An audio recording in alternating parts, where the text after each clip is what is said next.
Hi, నమస్తే, welcome, స్వాగతం, సుస్వాగతం. నేను అమ్మమ్మ ముద్దుల మనవరాలు, నాన్నకి పెద్దమ్మాయి, మా అమ్మాయికి లావు, ఫ్రెండ్స్కి లవ్లీ, టోటల్గా మీ లావణ్య శ్రీపతి మీ ముందుకు వచ్చేసింది అమ్మమ్మ కబుర్లు టాపిక్తో. మీకు లాస్ట్ వీడియోలో ఒక అడ్వర్టైజ్మెంట్ వచ్చేది ఆల్ ఇండియా రేడియోలో. నేను మర్చిపోయాను, ఒక వాయిస్, బేస్ వాయిస్ అని చెప్పాను సరే. ఇప్పుడు గుర్తొచ్చింది, చెప్తున్నాను నేను. నేడే చూడండి లక్ష్మీ గణపతి ఫిలిమ్స్ మీ అభిమాన థియేటర్లో నేడే చూడండి లక్ష్మీ గణపతి ఫిలిమ్స్, దెయ్యాల కోట ఇట్లా వస్తుంది ఆవిడ వాయిస్, చాలా వాటికి వస్తుంది. సో అదనమాట. ఇక ట్యూషన్ అని చెప్పాను కదండి. ఒక్కసారి ట్యూషన్ అంటే మా కృష్ణ మాస్టర్, ఆ తర్వాత ఉమా టీచర్ గారు, ఆ తర్వాత ఒక ఆయన ఉంటారు, ఆయన మిలిటరీలో చేస్తారు. సో ఆయన తక్కువ అనమాట రావడము. వాళ్ళ అన్నయ్య అనమాట, కృష్ణ మాస్టర్ వాళ్ళ అన్నయ్య. ఉమా టీచర్ గారు అందరికంటే పెద్దవారు. ఆ తర్వాత అందరికంటే చిన్న టీచర్ గారు, ఒక టీచర్ గారు ఉండేవాళ్ళు, పేరు మర్చిపోయాను, వింటే తిడతారు కూడా. సువర్ణ టీచర్ గారు, సారీ, ఆవిడనమాట. శ్రీను మాస్టర్ పెద్ద ఆయనని చెప్పాను కదా, ఆయన శ్రీను మాస్టర్ మిలిటరీలో చేసేవారు. ఎప్పుడన్నా వచ్చేవాళ్ళు అనమాట. ఆ స్కూల్ కూడా ఉండేదండి. స్టార్టింగ్ స్కూల్ ఉండి తర్వాత ట్యూషన్ స్టార్ట్ చేశారా, లేకపోతే ముందు ట్యూషన్స్తో స్టార్ట్ చేసి తర్వాత స్కూల్ కూడా పెట్టారా అనేది నాకైతే గుర్తులేదు, కానీ ఉండేది. ఆ స్కూల్ పేరేంటో తెలుసా మీకు? గుళ్ళోబడి. అవునండి. అప్పట్లో ఏంటంటే గవర్నమెంట్ స్కూల్స్ కూడా కొన్ని ఒక్కొక్కసారి గుళ్ళల్లో పెట్టేవాళ్ళు, అంటే సరిగ్గా మెయింటైన్ లేనప్పుడు. కానీ మా ఊళ్ళో గవర్నమెంట్ స్కూల్ పెద్దదే ఉంది. అందుకని మా మాస్టర్ ఏంటంటే కొంచెం డెవలప్ అయ్యేదాకా మా ఉమా టీచర్ గారు ఆవిడే స్టార్ట్ చేశారు. సో ఆవిడ ఒక గుడి తీసుకుని ఆ గుళ్ళో చెప్తూ ఉండేవాళ్ళు అనమాట, దాని లోపల. కాబట్టి ఏంటంటే అక్కడే చూశాను. సాయంత్రాలు ఒక పెద్ద సంపెంగ చెట్టు ఉండేది, ఎంత వాసన వచ్చేదండి. అప్పుడప్పుడు పాములు అటు సైడు నైట్ చూసినప్పుడు అటు వెళ్ళనిచ్చేవాళ్ళు కాదు. అలాగే మా గోపి బాబాయ్ అని చెప్పాను కదా, తను వచ్చేసి మా మాస్టర్ దగ్గర ఇంగ్లీష్ నేర్చుకునేవాడు. డిగ్రీ ఆయన దగ్గరే చదువుకుని పాస్ అయ్యాడు మా బాబాయ్. నెక్స్ట్ వచ్చేసి అక్కడి నుంచి ఒకసారి నైట్ వచ్చేటప్పుడు మీకు చెప్పే ఉంటాను, మ్యాక్సీ కుట్టాడు నాకు, మా చెల్లెళ్ళకి సూపర్గా కుట్టాడని చెప్పాను, గుర్తుందా? ఆ మ్యాక్సీ వేసుకున్నప్పుడు ఇంతకుముందు చెప్పానా లేదా నాకు గుర్తు రావట్లేదు. ఒకసారి ఏమైందంటే ఆ టైంలో చలి జ్వరం వచ్చింది, బాగా ఫీవర్ వచ్చేసింది అనమాట. ఇంట్లో ఉన్న బొంతలు, దుప్పట్లు అన్నీ కప్పేశారట నా మీద. 2 రోజుల దాకా ఫీవర్ తగ్గలేదని చెప్పారనమాట. సో అదొకటి.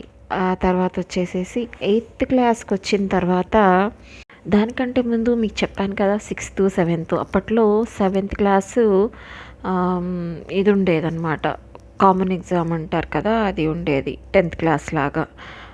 కానీ ఏమైందంటే మీకు చెప్పినట్టుగా అల్లరి, ఆ గోల, పొలాల్లో నుంచి రావడం, ఇదంతా నాకు ఆ 2 years మాత్రం 6th 7th సూపర్ ఎంజాయ్మెంట్ అండి.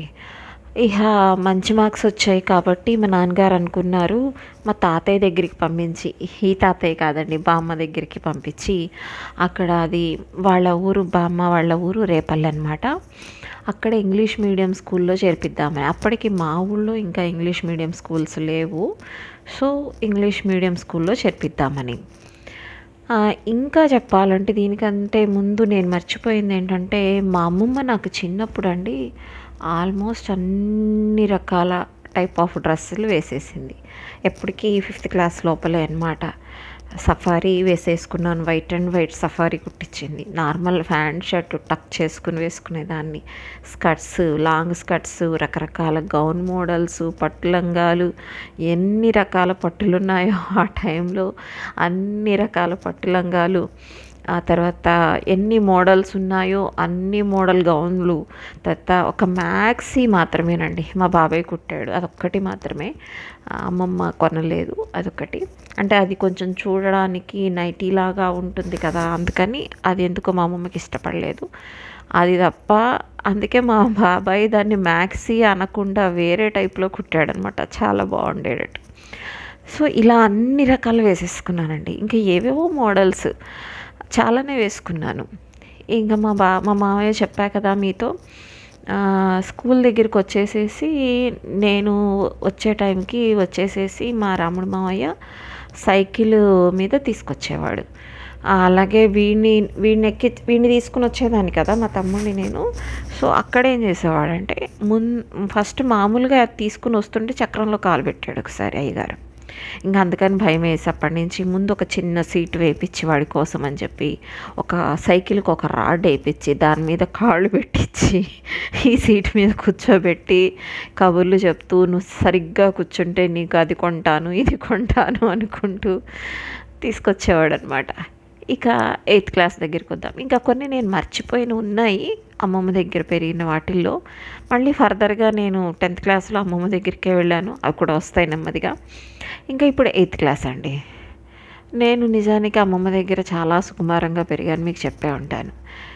8th క్లాస్కి వచ్చిన దగ్గర నుంచి ఏమైందంటే అప్పటిదాకా చిన్న చిన్న పనులు ఏవో చేసినా కూడా ఎక్కువ మా చెల్లి చేసేది నాకంటే కూడా.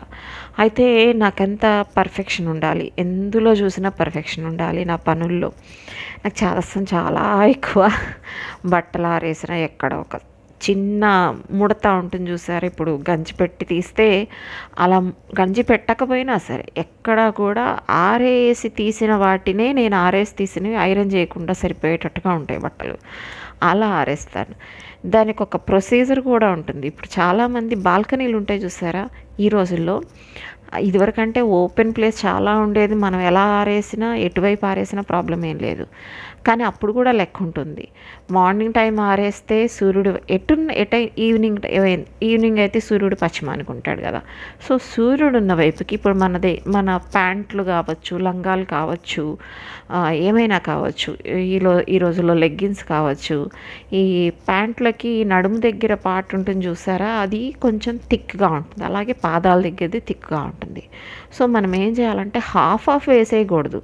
సూర్యుడు ఎటువైపు ఉన్నాడో అటువైపుకి ఈ నడుము పార్ట్ వెళ్ళేటట్టుగా, అది కూడా సగానికి కాకుండా వేస్తే కనుక ఈ కింద కాళ్ళ దగ్గరది ఆరిపోతాయి తొందరగా, పైన నడుము దగ్గరదే ఆరిపోతుంది. అలా కాకుండా మీరు ఎటు సూర్యుడు లేడు అటు రివర్స్ వేసారనుకోండి టైం ఎక్కువ తీసుకుంటుంది. ముఖ్యంగా ఈ రోజుల్లో ఇది ఇంకా ఇంపార్టెంట్, ఎందుకంటే సగం గోడలు ఉంటాయి, ఆరవు, ఎండ కూడా వచ్చిపోతూ ఉంటుంది, ఎక్కువ తగిలే ప్లేసులు కొన్ని చోట్ల తక్కువైతే ఉంటాయి. మేము ఎప్పుడు వెంటిలేషన్ బాగా ఉన్న చోటే ఉన్నామనుకోండి, కానీ ఏమైనా సరే అది ఒక ప్రొసీజర్ అనమాట. అలా వేసుకుంటే ఎప్పుడైనా సరే మనకి ఇబ్బంది ఉండదు, ఏ ప్లేసు ఏది అనేది. సో ఇది అంటే బట్టలు ఆరేసుకోవటంలో ఒక చిన్న టిప్ అనమాట. అలాగే కొంతమంది ఏం చేసేస్తారంటే కాలర్ని ఇలా దండం మీద వేసేస్తారు, అలా ఎప్పుడు వేయకూడదు. కాలర్ సైడ్కే ఉండాలి. అంటే మీకు ఎలా చెప్పాలి, దండం ఇలా ఉందనుకోండి, కాలర్ ఒకవైపు పట్టుకుని మన లెఫ్ట్ సైడ్కి పట్టుకుని కింద వైపు పార్ట్ ఒకవైపుకి పట్టుకొని ఒక చెయ్యి అటుకి ఒక చెయ్యి ఇటుకి వచ్చేటట్టుగా షర్ట్స్ ఆరేయాలి ఎప్పుడైనా సరే. మళ్ళీ టీ షర్ట్స్ వేరు, ఈ ప్యాంట్లు లాగా ఆరేయాలన్నమాట. టీ షర్ట్స్ వచ్చేసి సూర్యుడు ఎటువైపు ఉంటాడో అటువైపు టాప్ కాలర్ రావాలి, కాలర్ హ్యాండ్స్ అటువైపుకి రావాలి, అలా ఆరేయాలి. అదే నార్మల్ షర్ట్స్ అనుకోండి, ఫార్మల్స్ కావచ్చు, ఏదైనా షర్ట్స్ అయితే కనుక ఇట్లా లెఫ్ట్ సైడ్కి కాలర్ వచ్చేటట్టుగా, రైట్ సైడ్కి ఇలా ఒక హ్యాండ్ అటు సైడ్కి ఒక హ్యాండ్ ఇటు సైడ్కి వచ్చేటట్టుగా వేసి, మళ్ళీ మీరు హ్యాండ్ దాటిన తర్వాత ఇంకో కాలరు అక్కడికి వచ్చేసేటట్టు ఒకదానిపైన ఒకటి ఆరేసినా కూడా మీకు ఈజీగా ఆరిపోతాయి. సో ఇది బట్టలు ఆరేసే దాంట్లో ప్రొసీజర్ అనమాట. నాకు ఇది చాలా ఎక్కువ. ఇవాళ ఇక్కడతో ఆపేద్దాం. వీడియో లైక్ చేయండి, షేర్ చేయండి, ఛానల్ని సబ్స్క్రైబ్ చేయండి. Thanks for watching. టాటా.